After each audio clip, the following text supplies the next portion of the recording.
إن الحمد لله نحمده ونستعينه ونستغفره ونعوذ بالله من شرور أنفسنا ومن سيئات أعمالنا من يهده الله فلا مضل له ومن يضلل فلا هادي له وأشهد أن لا إله إلا الله وحده لا شريك له وأشهد أن محمدًا عبده ورسوله يا أيها الذين آمنوا اتقوا الله حق تقاته ولا تموتن إلا وأنتم مسلمون يا أيها الناس اتقوا ربكم الذي خلقكم من نفس واحدة وخلق منها زوجها وبث منهما رجالا كثيرا ونساء واتقوا الله الذي تساءلون به والأرحام إن الله كان عليكم رقيبا يا أيها الذين آمنوا اتقوا الله وقولوا قولا سديدا يغفر لكم ذنوبكم يا أيها الذين آمنوا اتقوا الله وقولوا قولا سديدا يصلح لكم أعمالكم ويغفر لكم ذنوبكم ومن يطع الله ورسوله فقد فاز فوزا عظيما أما بعد فأعوذ بالله من الشيطان الرجيم بسم الله الرحمن الرحيم وإذ غدوت من أهلك تبوئ المؤمنين مقاعد للقتال والله سميع عليم محترم و حاضرینو تیر ہفتے کے غزوہ احد متعلق خبر شروع ہوا جو احد په میدان کی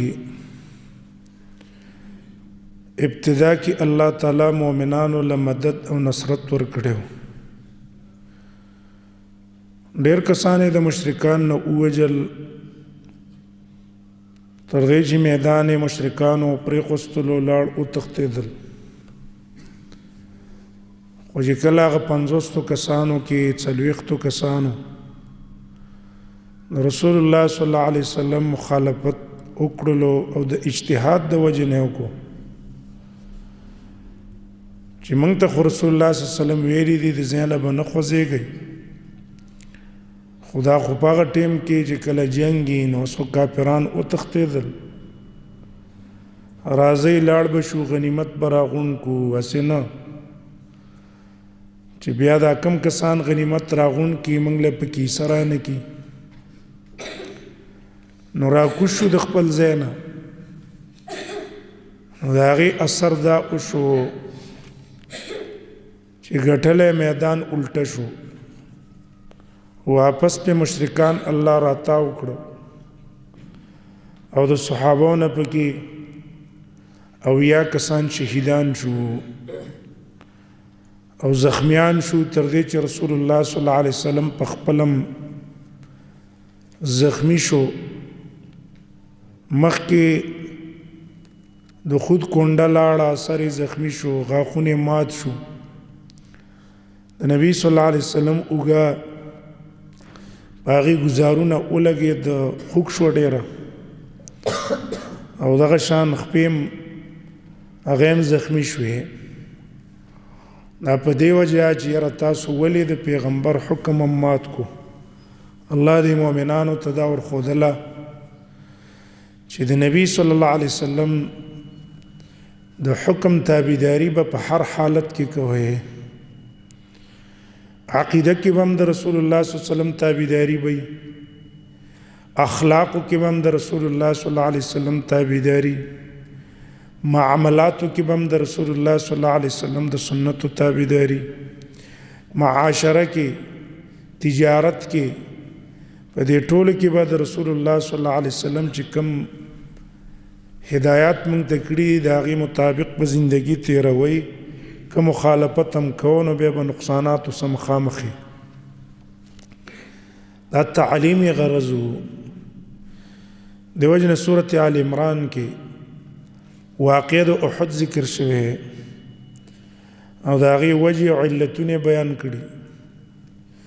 حاصل هم دغه دی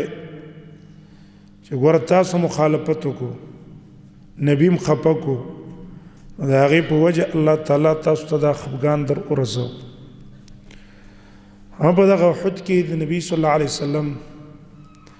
صحابو کې اویا کسان شهیدان شو او د مکې مشرکانو نه شپږ دېرش کسان یې مردار کړه اول کې 11 کسان خو تقریبا د یو کور نه پلار زوی تره وراره کم چې د جنډې والو بني عبد الدار اول ځل کې تقریبا اویا کسان د هغې نه مردار شو بیا د نورو نه پکې کسان مړه شو خو صحابو کې اویا کسان شهیدان شو پس د دې نه چې سخته مقابله کړې وه د کافرانو سره او الله تعالی به هغې له شهادت ورکو هغه شهیدانو کې یو مشهور موږ تاسو اورېدلی دی چې هغې ته حنظله وایي عبدالله دې ته لقب د غسیل الملائکه وایي د ده پلار همغه فاسقو حنظله پلار عامر و عامر مخکې تیر شو دا په مدینه کې وو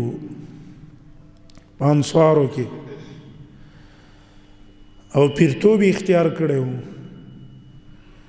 کله چې رسول الله صلی الله علیه وسلم لاړو مدینې ته هجرت وکړو نو دا ابو عامر ډېر د عزت د وجې نه سره د بعضې نورو کسانو نه ایسته مکې ته لاړو او د مکې مشرکانو سره ودرېدو د نبي صلی الله علیه وسلم په خلاف او په احد کې چې کله مکې مشرکان احد ته راتله نو دا ابو عامر هم ورسره و ګمان یې دا و چې یاره زه خو انصارو کې پیر تېر شوی یم نو دا انصار به زما خبره مني چې زه ورته ووایم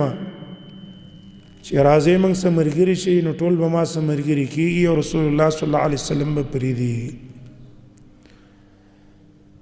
نو کله چې په احد کې مخکې تیر شو صحابه په میدان کې یو بل ته مخامخ ودرېدل کافرانو ته نو دی ابو عامر اول دا کوشش وکړو چې د نبی صلی الله علیه وسلم نه د خپل انصار واړی او د ابو سفیان او د کافرانو سره په سب کې ودرېږي نو خپلو کسانو ته ویل چې ګوره ای انصارو زه ابو عامر یم تاسو ما پیژنئ که نه زه ابو عامر یم ټولو ته ویل لا انعم الله عینک الله دې تا سره خوشحاله نه کړي فاسقه فاجره نو سخت جواب یې ورله ورکړو د ده چې کومه توقع وه توقع ونه شوه ولې ده ته دا پته نه وه چې سړی اسلام باندې منور شي بیا زړو خبرو ته بیا نه ګوري چې یعنې دا زموږ مخکې پیر تیر شوی دی او موږ اوس په باطله کې ولاړي او اوس ته موږ ودرېږو ناحق انسان ته رهنمایي کوي چې په باطل کې به د اچا سره نه ودرېږي، حق کې به د هر چا سره ودرېږي. نو د ده دا زوی و، دې میدان ته راغی. د ابو سفیان سره مخامخ شو، د هغه سره مقابله شوه. کوم چې د مشرکانو مشر ابو سفیان په وخت کې له ایمان نه راوړی، وروسته الله له توفیق د ایمان ورکړو. نو نږدې و چې د ابو سفیان را لګېدلی او مړ کړی وی، غالب شو پې، د تورې پې پورته کړه د دې دپاره چې ابو سفیان باندې ګزار وکړي او شاته یې ووژني. په دې کې د مشرکانو یو تن و ابن الاسود، هغه پې رامنډه کړه او په دې حنظله باندې ګزار د شاته نه وکړو، شاته نه، او د هغې د وجې نه دی شهید شو، ابو سفیان ته بچ شو. نو د خپل بادري هغه هر څه ښکاره کړه. رسول الله صلی الله علیه وسلم د ده باره کې ویله اوبه ترې څڅېدلې، کله چې دفن کو نو په هغه ټیم کې دته غسل ورکړی شوی، اوبه ترې څڅېدلې. نو وی فرمایل ان صاحبکم، و ستاسو صاحب چې حنظله چې دی تغسله الملائکه، ملائکو دله غسل ورکړی. بیا دې ملائکو چې دله غسل ورکو دا د کرامت و. عام شرعي قانون دا دی چې کله شهید په میدان د جنگ کې مړ شي، کافرانو سره په میدان کې مړ شو، نو دله شرعي حکم دا دی غسل به ورله نه ورکوي. او په دې غسل نه ورکولو کې حکمت هغه دا دی چې دا آثار د مظلومیت په ده باندې همدقسې پراته تر ورځ د قیامته پورې، په دې خپلو اینو کې، په دې خپلو جامو کې به دفن کې. ها که زیتي کپړې اوسره وي هغه ته لرې که، او ضرورت مطابق کپړې اوسه پرېږده، که کمې وي نو بیا اوسه ځای ته ولی شي. سره هم صرف پرتوګ او کمیس یې دی، لکه دې څه ته یو اوږد لفافه غوندې کې زیتی چې صرف پکې راتاو کې دا کولی شي. نور انځې بیا نه چې آثار د مظلومیت په ده باندې، ځکه د قیامت په ورځ باندې به همدا کس راپورته کېږي، به حدیث کې راځي دا خپل سر به په لاس کې نیولی و ان اوداجا، او د دا رګونه چې تشخب دمن اینه به سخته پواره باندې روان هي، او الله ته به راشي، الله ته به وایي یا الله د دې قاتل نه تپوس وکړه زه په څه وجه وجلی یم، ولې زه مړ کړم، زما د وجلو سبب څه و، ما درته څه ویلي وو، ما درته څه نقصان وررسولی و.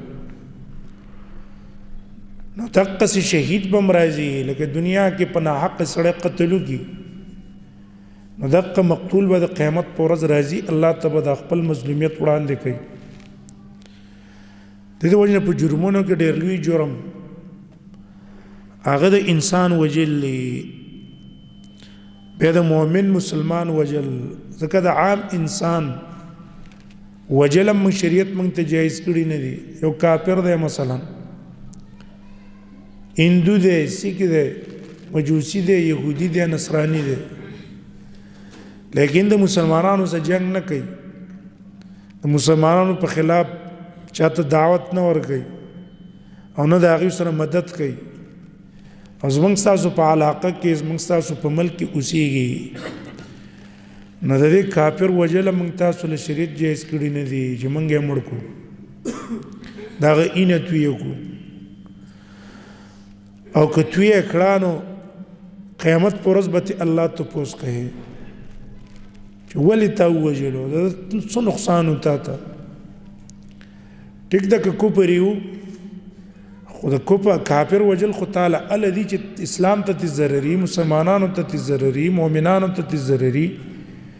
دین اسلام ته نقصانی دته خو دا یو شی نو خپل غ زندگی تیرول نه تاول وجل دیوجن رسول الله صلی الله علیه وسلم فرمایي من قتل معاهدا لم يرح رائحه الجنه چا چې معاهد کافر وجلو د سی کافر چیرې ذمہ دي مسلمانانو په علاقه کې اوسېږي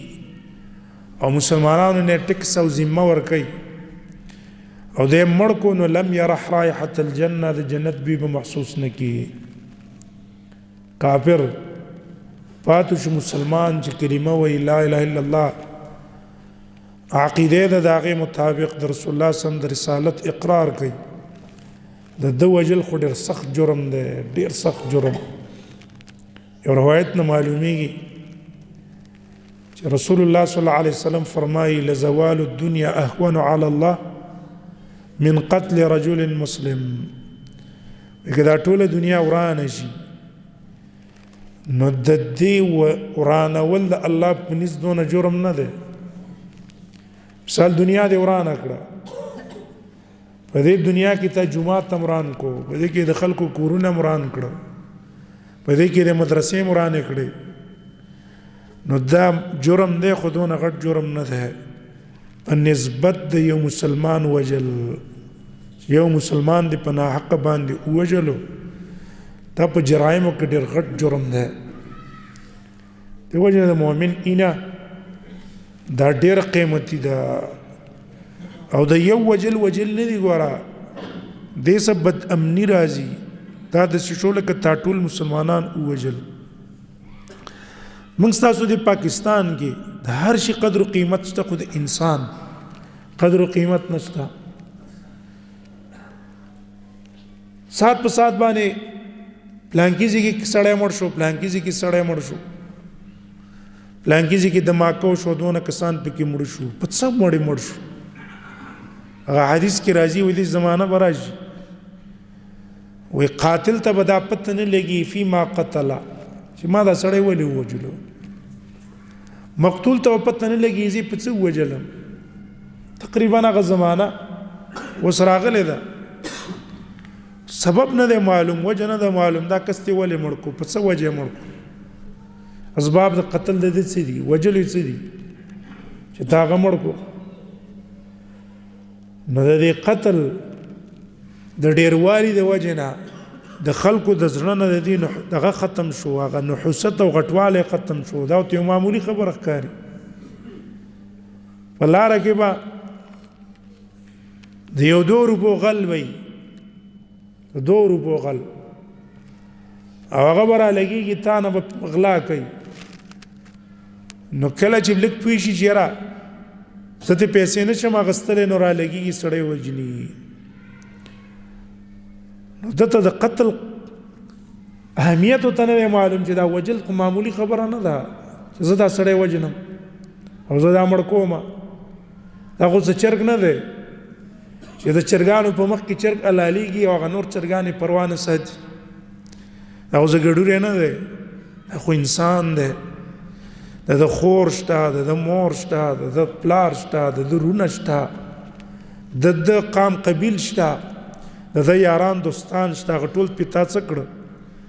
ټول په اوجړول خپد کړ د زړه نه تا تخیری وکړل هر یو تن په تعالی لعنت وي ستاسو څه ژوندۍ الله په نسبان دي نو د قتل د میډیا په ذریعہ باندې دا فساد خوريږي ولې دا مونږ ورو پلان کې سړی مړ کو کله کله مونږ تاسو میډیا کې وګورو په یو ونه باندې یا په یو مرلز مکه باندې یا په پنځه مرلز مکه باندې الکه دوه کسانو جنگونه وکړو د دینم دونه مړی شو داغه طرف نه مړی شو څلورونه په مړ شو پنځورونه په مړ شو تا مرله دونه قیمت ته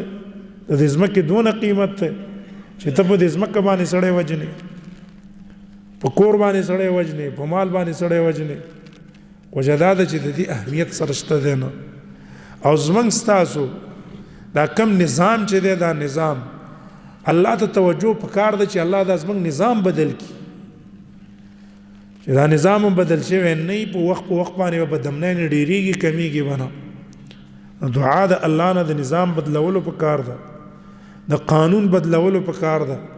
چې زموږ ستاسو دا نظام او قانون الله شریعت طرف ته راولي امن به راشي بدامنۍ به ختمې شي څوک به وایي چې یاره غل به په لاره کې چا پسې تمانچه راوباسي او درته وایي هر څه راله راکړه کم طرف ته به ځې او په کم طرف به خلاصېږي او یا به قتل کم وکړي دا زموږ ستاسو دا بار ملکونه نه دي دا خو پرېږده قانون پکې شته د قانون د وجې نه څوک خو دې څوک قتل وکړي که نه څوک دې څوک مړ کړي ته قانون یې دی چې نظام هم بدل نه وي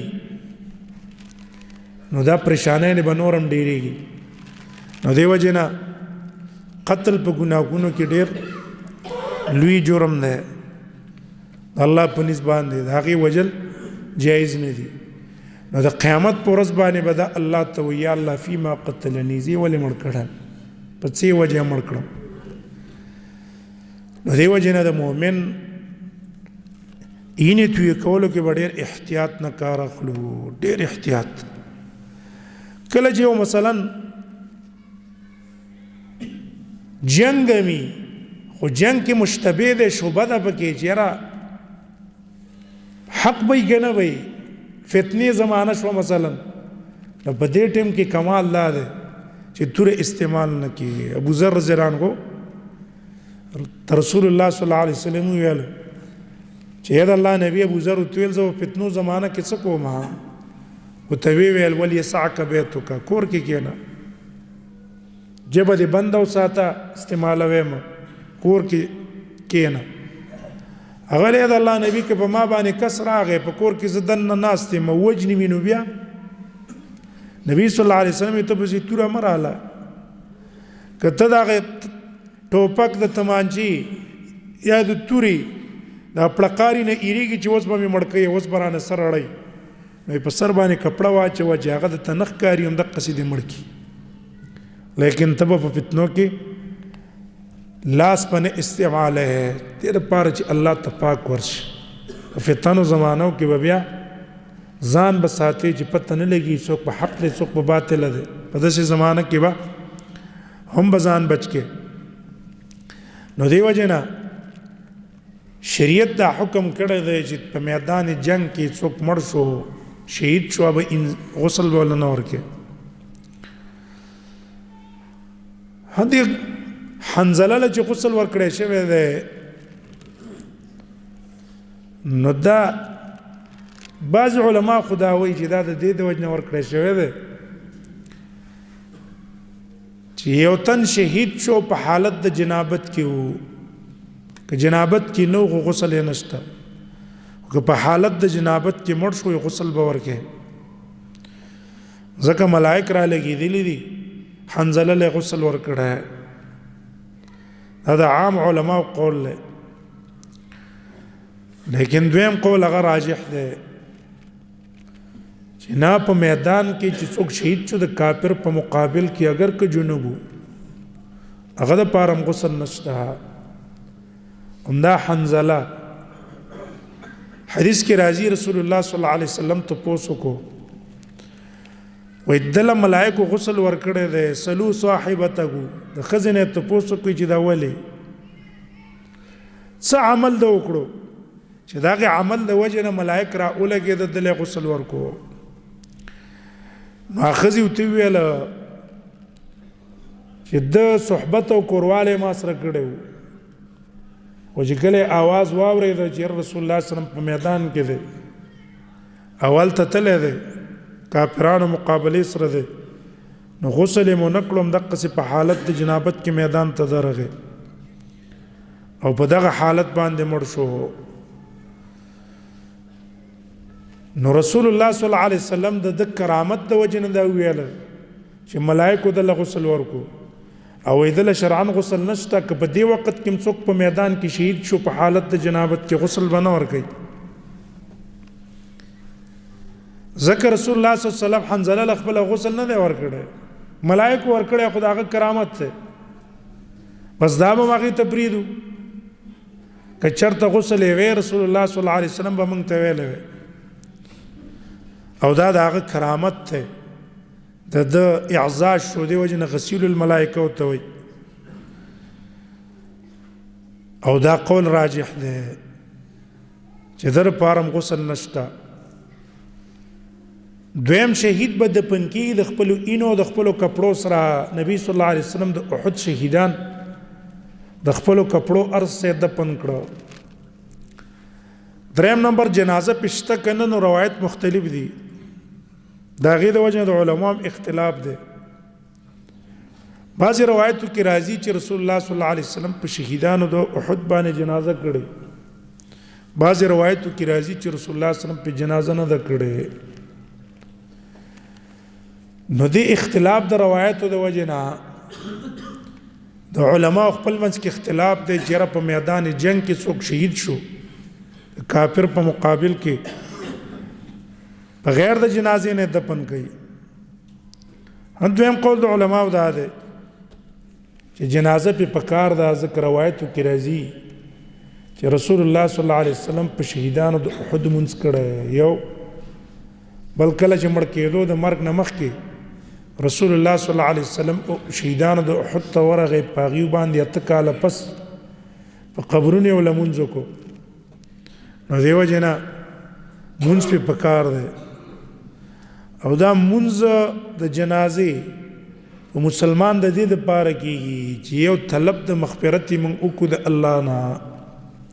الله دا انسان دی ګناهګار دی. داسې انسان نشته چې د هغه نه ګناه نه کېږي په غیر د انبیاو نه. صرف انبیا الله معصوم کړي دي. عام انسانان نه ګناهونه کېږي.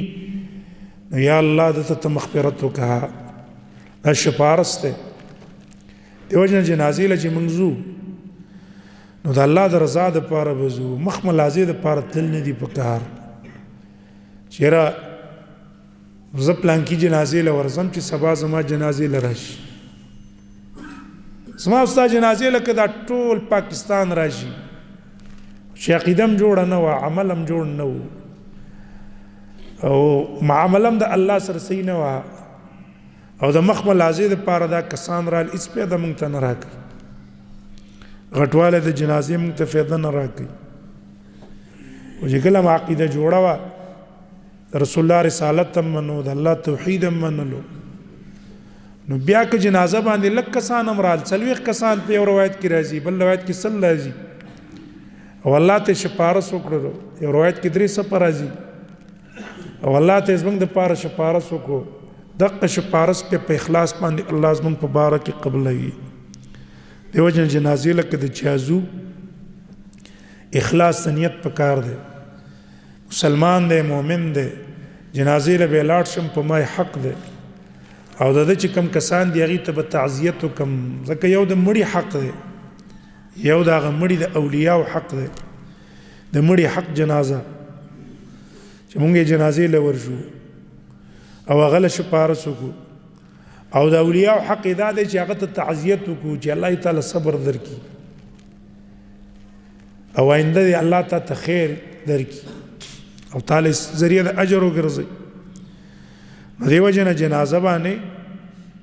ودرېدل په اخلاص پکار دی. نو شهیدانو دویم فایده د جنازې هغه دا ده چې الله ته شپارس ته د رفع د درجاتو الله د درجات بلند کړ نورې مخکې کا. دیو جن پر رسول الله صلی الله علیه وسلم باندې صحابه جنازه کړي هر یو صحابي یو دوت به ورغلي دي ودرېدلي دي. رسول الله صلی الله علیه وسلم باندې شریک جنازه نه ده شوې یعنی یو امامي شاته پسې ټول مقتدیانی نه. ذکر رسول الله صلی الله علیه وسلم امام په ژوند او مرګ دواړو کې نو کوټه کې لقونته کې زیو په کوم ځای چې رسول الله پروت او په کوم ځای وفات شوی یو صحابي دو صحابي به ورله اریو په ځان له جنازه کول. اول په مشران وکړه بیا اخر کې زنانه ورله هغه جنازه په وکړه. نور رسول الله صلی الله علیه وسلم بار جنازه د دې لپاره نه و چې طلب د مغفرت هغه ته الله بخنه کړي ولې تغفر له یا موږ تاسو دې وخت کې درود وایو اللهم صل علی محمد یا دعا د وسیلې کو نو دا دعا د رفع الدرجات ته چې الله درجات له نورم بلندک او نور یې اوچت کا. نو جنازه کې دویمه فایده ده شهادت څه ټیک د ګناهونه ورجېږي. لکه بعضې کسان وایي جیره شهید په دې توره باندې په دې ګزار باندې د ګناهونه رجېدلي دي. رسول الله صلی الله علیه وسلم وایي دا توره ممحصه د ګناهونه رجوي د انسان واړه ګناهونه ته ټول الله معاف کوي. ها قرض ته نه معاف کوي. پردی حق شهید ته نه معاف کیږي. حدیث د جبرئیل له رسول الله صلی الله علیه وسلم ته جبرئیل السلام راغی. نبی صلی الله علیه وسلم ته تپوس وکړلو د شهید متعلق. نو ویل یغفر للشهید وی شهید ته بخنه کیږي په اول سات کې غورځېدو سره. نو بیا ورسته استثناء دویم ځل ویل چې الا الدین قرض ته نه معاف کیږي. وایي ځکه ماته جبرئیل ویل د پردی حق معاف کیږي نه هغه به ادا کې. دا نه چې موږ به جهاد کوو په جهاد کې چا څه به ظلمونه کوو چا څه به زیاتی کوو خلکو نه به شي نه اخلو. یو تنه مثلا ولیدلو او ته وایي اوه ته دا موبایل ځان څه ګرځې او دا ته څه کې ایسته یا موبایل والو ځان څه کیدو. دا ظلم دی زیاتی دی. سمجھاوې که چې وروره دا موبایل ښه م استعمالېږي بد هم استعمالېږي. موبایل دا خیر کې م استعمالېږي شر کې م استعمالېږي. وصیت ورته وکړه او په هر مؤمن ښه ګمان کو بدګماني په چا مه کوه. ورته ویې چې وروره دا شی دی خیر کې م استعمالېږي شر کې م استعمالېږي خیر کې ډېر استعمال کوه که بدګماني دي پېږي. په مؤمن ښه ګمان پکار دی. هر یو تن دی بل د ځان نه ښه وګڼي. دغسې نور والا پیسې ته والا مال ته والا یا بل شی ته والا نو که مړم شي الله یې ته بخي نه چې په ناحق دې اخیستي تر څو پورې چې حق دې ادا کړی نه وي. نو جنازه د رفع درجات دپاره ده. دویم فایده پکې دا ده. نو دې وجې نه په شهید باندې وایي جنازه پکار ده. جنازه پکې وکړی شي. د دې وجه موږ تاسو اکثر په دې باندې جنازې کوو. د هغې قول مطابق رسول الله صلی الله علیه وسلم په شهداو د احد باندې جنازه کړې وه. په حمزه باندې په نورو باندې. او نبی صلی الله علیه وسلم حمزه د هر یو تن سره کې قستلو بیا بیا بار بار به جنازه کوله. نو دا حنظله رضی الله عنه غټه قرباني پکې ورکړې وه او دای کرامت شو. په دې شهیدانو کې یو بل عمرو بن الجموح رضی الله عنه ورته ویلو. عمرو بن الجموح دا په خپه باندې ګوډو. دا د بنو سلمه مشر و. څلور زامنو له الله ورکړي او څلور واړه ښه بادران و د رسول الله صلی الله علیه وسلم په میدانونو کې جنګېدل. کله چې رسول الله صلی الله علیه وسلم مدینې ته هجرت وکړو نو بنو سلمه نه نبی صلی الله علیه وسلم تپوس وکړو من سیدکم یا بني سلمه و ستاسو مشر څوک دی بنو سلمه. هغې ورته ویل یا رسول الله جد ابن قیس. وی جد ابن قیس زمونږ مشر دی خو لیکن انا نبخله زمونږ دا مشر بخیل دی بخیل خرچه نه کوي. مشرم دی خو انفاق ماده پکې نشته خرچه ماده پکې نشته. رسول الله صلی الله علیه وسلم تو فرمایل و ای داء ادوا من البخل. د بخل نه بل غټک بیماری کوم یو ده. دا خو ډېر غټ بیماری ده په مؤمن کې بخل. نو څنګه هم داسې کس خپل مشر کړی چې بخیل دی انفاق پکې نشته خرچه نه کوي او تاسو مشر کړی دی. ابوبکر صدیق رضی الله عنه هم دقسې جمله استعماله کړه. ابوبکر صدیق یو ځل صحابو ته وویله چې کله خلیفه شو تاسو کې که داسې څوک چې رسول الله صلی الله علیه وسلم ورسه وعده کړي د مال چېرې ما څه اوس نشته غنیمت راشي زه به یې درله درکړم نو را دي شي چې د رسول الله صلی الله علیه وسلم هغه وعده زه پوره کړم هغه ورله ورکړم. ځکه زه د رسول الله صلی الله علیه وسلم په ځای باندې خلیفه شوی یم. رسول الله صلی الله علیه وسلم دنیا نه تللی دی. جابر رضی الله عنه زه راغلم ما ورته وویله چې ما سره رسول الله صلی الله علیه وسلم وعده کړې وه که ما ته مال راغی اعطیتک هکذا و هکذا و هکذا وایي 3 لپې مال به دله درکړم هغه وخت کې به د چاندۍ روپۍ وې وایي په 3 لپو باندې به 3 لپې پیسې دله درکړم. ده ورته دا خبره وکړله. ابوبکر صدیق ته توجه ورنکړه په کار کې مصروف و بیا مطالبه وکړه د جابر. دریم ځل ابوبکر بیا ویله که د چا د رسول الله صلی الله علیه وسلم څه وعده را دي چې زه اوس هغه وعده پوره کړم. جابر وایي زه بیا ورته رالم ما ورته وویله چې ګوره یا ابوبکره اما ان تعطیني و اما ان تبخلوني یا مال زما دا حق راکړه چې ما کوم رسول الله صلی الله علیه وسلم څه وعده ما سره کړې ده او یا خو ته ما اساسې بخل کې بخیلې ړه دې نه غواړي چې دا پیسې ما ته میلاو شي. ابوبکر صدیق ډېر خفه شو راته ویل جابره ما ته دې بخیل څنګه ویل و ای داء ادوا من البخل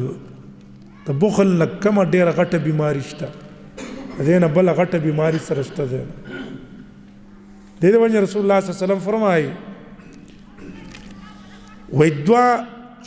صفات مؤمن په پیدا کېدلی نه شي یو پاکې بخل دی یو پاکې کذب دی دروغ دی. بیا بخل دوه قسمه دی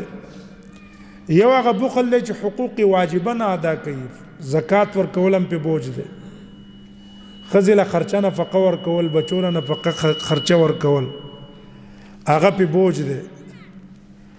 دا قسم صفت د کافر دی د مؤمن کېدی نه شي. مؤمن به خامخا حقوق واجبه ادا کوي. او دویم نمبر د دې نه اخوا مال لګول خو زینو کې د غرباو سره تعاون مدد کول دغسې مال لګول دا به اعلی صفت دی اوچت صفت دی په انسان کې د دې د وجې نه الله به د په مال کې برکت راولي. رسول الله صلی الله علیه وسلم قسم کړی والله ما نقص مال امرئ من صدقه قسم په الله د مسلمان د سړي مال د صدقې نه کم شوی نه دی. یو تن د مال نه د صدقه ورکوي په صحیح مصارفو کې د لګوي او د مال د کم شي الله یې کمی نه د هغې په وجه باندې الله مال زیاتوي پکې ترقي راولي. زکات ته زکات څه کوئ چې په دې کې یو معنا د نما ده غټوالي د ډېروالی دی پکې په هغې کې الله تعالی برکات پکې راولي. الله قرآن کې وي وما انفقتم من شیء فهو یخلفه تاسو څه شی خرچ کوئ الله به د هغې عوض دله درکوي فهو یخلفه هو خیر الرازقین الله ښه رزق ورکوونکی دی. او که یو سړی بخل وکړي د بخل د وجې نه په مال کې برکت نه راځي. نبي صلی الله علیه وسلم خپلې بیبي ته وویله وایي خرچ کوا ولا توکی فیوکی الله علیک غوټي تو مور اچوا کني الله به ته غوټه ور باندې ور واچي الله وای دا چې خرچ کړي نه نور نه درکوم نو بس ترڅو پوری دا پیسې تاسو پرتی وی الله هم دل نه درکې چې کزر د اخلاص کې الله به زر دل نور درکې او کنه کلونو ته دی ورسول او تل رکینو نو الله تعالی ویلی دا چې وخت به در کوم چې کله دی ویستلې. بلال جنان قلت النبي صلى الله عليه وسلم انفق بلال ولا تخشى من ذي العرش اقلالا بلال انفاق کوا دا غزات نه چې عرش مالک ته دا غنه د کمبواتي میریګا اقلال د کمبوت چې مال بم کم شي او راب هم نکی دا غنه میریګا. نو دیو جن ابوبکر صدیق ته دا تامه تزویل بخل لم کې نه سخت بل بیماری شته په انسان کې دا خو ډېر نقصانی بیماری ده ډېر غټه بیماری ده دا د سیدله کدی وخت کې کینسر خطرناک بیماری چې انسان کې سرایت کوي دا خود سي بیماری ده او یار وخت ما اراده وځي تعالی درکمه خوشګاریدل منه راشه یواله په ولډه کړله وې دا والا وشماره چې و مشماري 1500 درهم ورسېدي وې شابه 1500 زر درهم نور مواله چې غدري له برابر شي او رسول الله صم چې کوم وعده تاسو کړی و چې دا رسول الله صم وعده تاسو را پوره شي. نو دیو جنا رسول الله صلی الله علیه وسلم ته ویل چې تاسو جت ابن قیس مشر دی او تاسو بخیل ته وی نو د دې نه بل غټه بیماری شته ده نو دا لري کې عمرو بن الجموح ځان خپل امیر کوي نو عمرو بن الجموح د دې امیر کو سره د دینه چې په خپل باندې ګډو شدید العرج سخت ګډو کله چې احد جنگ راغی نو ته دې زامنو ته ویل چې زه خو جنگ لازم زامنو ته ویل ګوره الله تعالی په ګډ باندې جهاد فرض کړی نه دی ليس على الأعمى حرج ولا على الأعرج حرج په خپل باندې چې ګوډي په هغه باندې ګناه نشته که جهاد له لانړو په سترګو باندې جوړوندي جهاد له لانړو ګناه نشته او دمزه من زو اسه من قوت او طاقت کی څلور زامنی او نبی صلی الله علیه وسلم سره زو هغه ویل راغ رسول الله صلی الله علیه وسلم تی ویل وی اې د الله نبی و اداره ته وایا که زه د الله په لار کې جنگ وکما او زمړ شمه زه په دې ګډه خپل باندې په جنت کې وګرځم کنه الله به می جنت ته داخل کی کنه نبی صلی الله علیه وسلم ته ویلا جنگ دیو کو شهید چول الله جنت ته بوزي نو د ودغه قسم کو چې والله لا ارجع الى اهلي قسم په الله ذکر ته نو واپس کېږم حتى اتى بعرجتي هذه په دې ګډه خپل باندې جنت کې ګرځیدل نه واپس کوړته نه ځم په دې میدان کې وځه شهادت با حاصلو ما تر دې چې الله می جنت ته داخل کی په دې کې عمر بن الخطاب رضی الله عنه د ویل چې عمره لا تأل على الله فالله قسمونه مکوا نبی صلی الله علیه وسلم عمر ته ویل مهلا یا عمر پرېدا دا چې قسم کوي ودی کی زکا ان من عباد الله من لو اقسم على الله لا ابره الله په بندگانو کې باسي داسې اوچت نیکان بندگان دي اعلی بندگان دي لو اقسم على الله لا ابره که په الله قسم وکړي چې الله ستا په ذات مې قسمي چې دا کار وکې نو لا ابره الله دا انسان په دې قسم کې بری کوي اکار کوي الله ته قسم وکړي چې الله دا کار وکړه الله کوي د دې لپاره چې په دې باندې قسم وانه وړي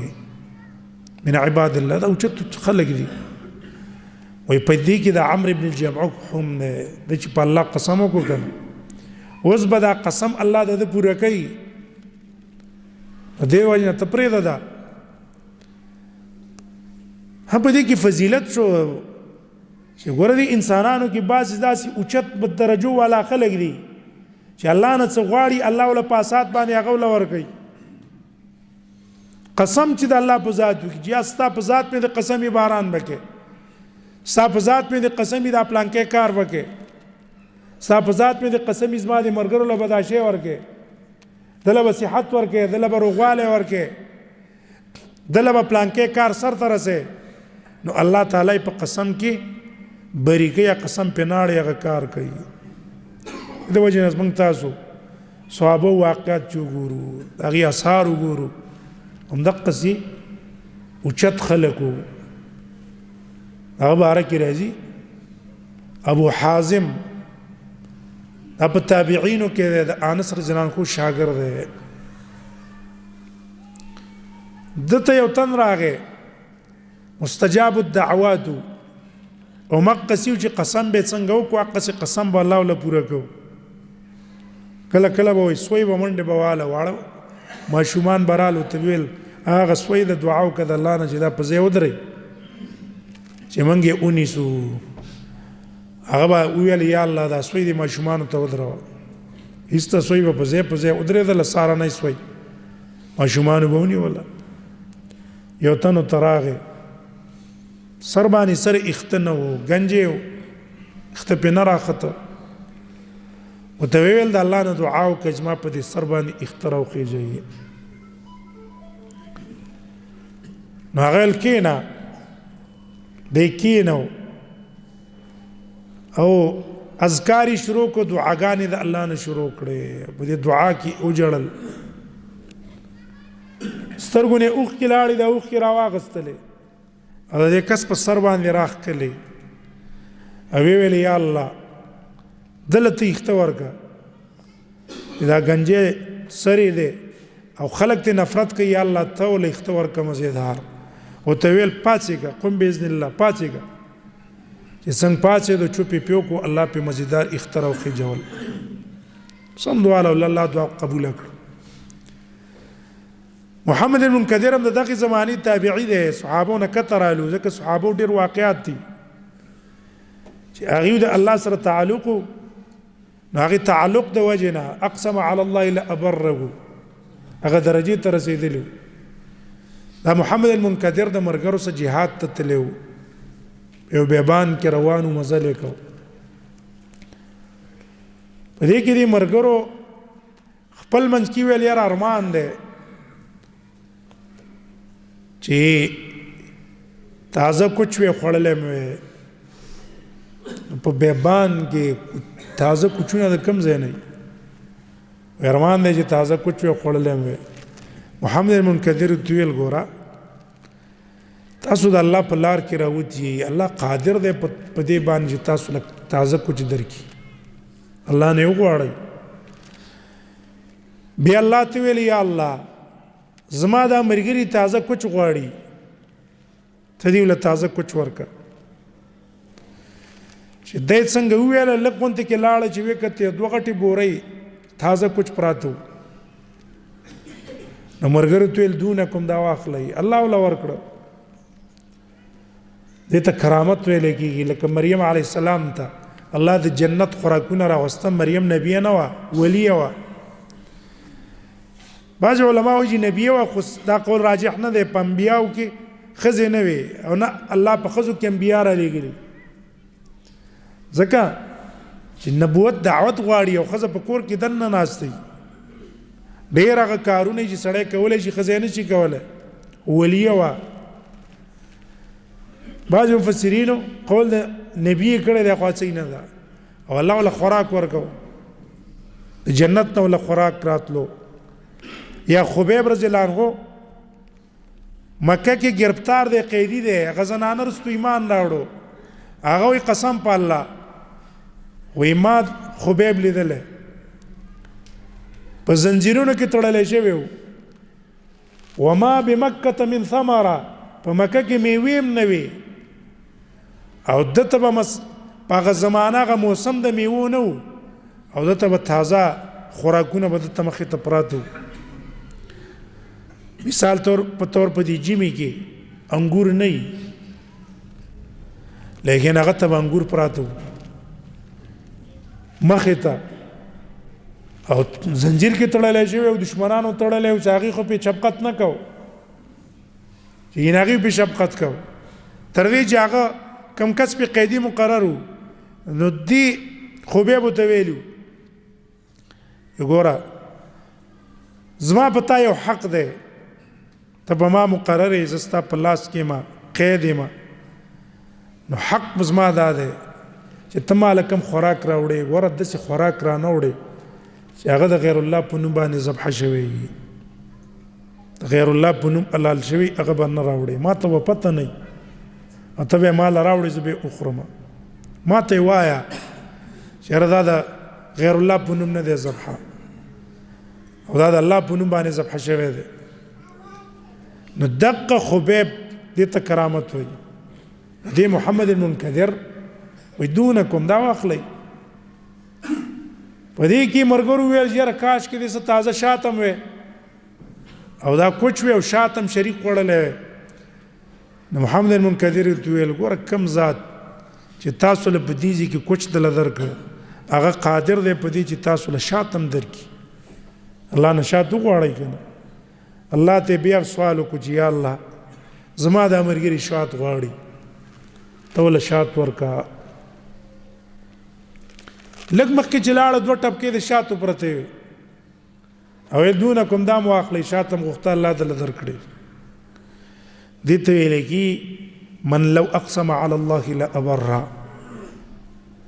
همدغه ابو العلاء الحضرمي بارک راځي ابو العلاء الحضرمي رضی الله عنه ابو بکر صدیق دورو دارین علاقې ته ولېږل دپاره د جنګ. ابوبکر صدیق رسول الله چې کله وفات شو او ابوبکر صدیق خلیفه شو نو ډېر قسم فتنو سرونه راپورته کړه. ابوبکر کلک ودرېدله مقابلې ته، چا پروا یې ونه ساتله. لښکر یې تشکیل کړي د هر علاقو ته. نو دارین علاقې ته ابوالعلا الحضرمي ولېږلو چې ته لاړ شه او هغه علاقه سره به ته به دوباره پې حمله به وکړې او دغه علاقه به بېرته په اسلام باندې راولې. دارین په منځ کې ټاپو ګرد چاپېر کې اوبه وې، په منځ کې دا ټاپو جزیره وه. بغیر د کشتو نه دلته څوک نشو ورتللی، کشتۍ باندې به خلک ورتله. دارین والا ته خبر لګېدلی و چې یاره کېدی شي موږ پسې کسان راولېږي. نو هغې ویل چې راشه دا کشتۍ به ټولې دې خوا بندې کړو نو موږ پسې په اوبو کې نشي راتللی. نو څونه کشتۍ چې د یو د دې نه بل ساحل ته وړېدې ټولې کشتۍ خپل طرف ته بندې کړې وې تړلې. او شپې خپل هغه شراب و نشه و په هغې کې مبتلا شو. ابوالعلا الحضرمي چې سره د ملګرو نه راغی ویې کته چې یاره کشتۍ تړلی شوي دي په دې نیت چې دا به موږ ته څنګه راوړي. نو په الله باندې توکل و، په الله اعتماد و، یو ذکر بیا کو د الله اسما به پکې ذکر کول، الله نه بیا دعا کول، هغه دعا به الله قبلوله. چې ویې کته چې دې کسانو خدا کشتۍ تړلې دي په دې نیت چې موږ پسې نشي راتللی. نو دعا یې وکړه یا علیم یا حلیم یا علی یا عظیم انا عبیدک وبنو عبیدک فی سبیلک نقاتل عدوک. هغه ذات چې حلیمي عظیمي اسماء صفات الله ذکر کړه. انا عبیدک موږ ستا بندګانی فی سبیلک ستا په لار کې راوتلي او نقاتل عدوک ستا د دشمنانو سره جنګ کوو. یا الله دې خوا کشتۍ تړلې دي او موږ راغلي په نیت د جهاد، موږ دې ته ور واړوه. او ملګرو ته یې ویله چې ما پسې راځي تردد او شک مه کوئ. اوبو باندې ور ټوپ کړه وایي تاسو هم راځئ. دا حقیقي واقع دي خو هسې موږ ته اوس خیال ښکاري، لیکن دا حقیقت دی. ایمان چې چا کي که نه نو الله تعالی وله بیا دقسې اسبابو ته مهیا کوي. دې ته کرامات ویلی کېږي د نیکانو خلکو. ابو هرره رضی الله عنه وایي فوالله ما بل الماء خفاف ابلنا. قسم په الله موږ دې اوبو د پاسه داسې لاړو چې ما بل الماء خفاف ابلنا، سره هغه اوبو زموږ د اسونو د اوښانو هغه خپې هم لمدې نه کړې، وچ په وچه پې ور واوښتو. دې ته کرامت وایي. د په الله باندې اعتماد و. الله ته ویل چې الله ور وامړوه وایي راځئ. نو هغې خو بېغمه پراته وو، لاړه علاقې باندې حمله وکړه، نشه کې ټول گرفتار کړه. واپس په لاره کې چې راتله نو دویمه واقع موږ سره داسې راغله چې سورلۍ وي، سورلو باندې د اوبو او د خوراک څښاک سامان زمونږ و. په یو ځای کې مې پړاو واچوه. چې پړاو مې واچو دمه مو کړه، آرامه مو کړو، ایسته سورلۍ موږ نه لاړې ورکې شولې. موږ ویده شو، د کېدو چې راپاڅو کې سورلۍ نه وې، غرمه شوه، تندم را باندې راله، سورلۍ هم رانه لاړې، بېبان اوبه هم نه وې. وی لاړو ابوالعلا الحضرمي زموږ امیر و، هغه ته هم شکایت وکړو. وی هغه راته ویل پروا مه ساتئ، الله نه وغواړئ اوس به د لار څه واپس کي. ابوالعلا الحضرمي موږ ته مې ویل دعا وکړئ. ابوالعلا الحضرمي په خپله مقه دعا وکړه یا علیم یا حلیم یا علی یا عظیم انا عبیدک فی سبیلک نقاتل عدوک. یا الله زموږ سورلۍ موږ نه منتشرې شوي دي، موږ ته سورلۍ را واپس که. او بل عطش نه موږ تږي شوي، یا الله موږ له د اوبو انتظام وکړه. او مرګره تویل پروا مکه وس الله د ارث اسباب مهیا کی وای څنګه چې دعا وکړه نو دعا سره چې هم قتل سورلې به تر روان شوي یو زین او بل زین واپس ټول سورلې رااله راتویل زی دا غي نه مخکې روان شو لک نو یو غټ نهر دی بنتي غټ نهر دی بیبانو په دې ځنګل کې روان دی هغه نه موږ وبه مسکلې سارو باندې مسکلې او ځان سم تی وبم ډکه کړلې روان شو دا راوی په خپل وای یاره ما وی خپل لوخه قصدن عمدن می ډکل تفریق استلو چې ورګه زه وګورم چې دا د مخکین الله دا نیر د کړه او کدا زمونږ په دعا وختي مونږ ته الله راويستو نو لګ لاړو نو ما ابو العلا الحضرمي ته ویل چې زمانه الته وب پاتې شي وی دي زه په وو پسې ورزم لو خیرانه پاتې شو هغه سیده ولی شریعت طریقه ده چې معمولی شی هم ځای کینو او معمولی شی ځای کول د په اسراف کې راځي به اسراف نتیجه خراب وي به ځای بشه نه لګي به ځای معمولی یو روپیم لګول د په اسراف کې دا اسراف الله نه خوخي ان المبذرین كانوا اخوان الشیاطین د شیطانانو رونه دي ځای کې به نه برباده به نه خوراک دې اسې به نه غورځي تاسو ترکاری د صفات شوي غورځي مې غورځوا کې نه گاون کې بدی غریبانان یغی ته ورلېګا په ټولو باندې د سي ګمان مکه ولګ د خپل غوند کې چې ته یې رزه د سیمه بل بم دي سي نه د سي بستا په گاون کې دي سي کسانی چې غریبانان ته ترکاری نه ملاويږي هغه ته روټي نه ملاويږي هغه څه تعاون او مدد او کدا زیتی هغه ته ورلېګا ثواب بم دي چې صدقه بم دي چې زیان بم بچ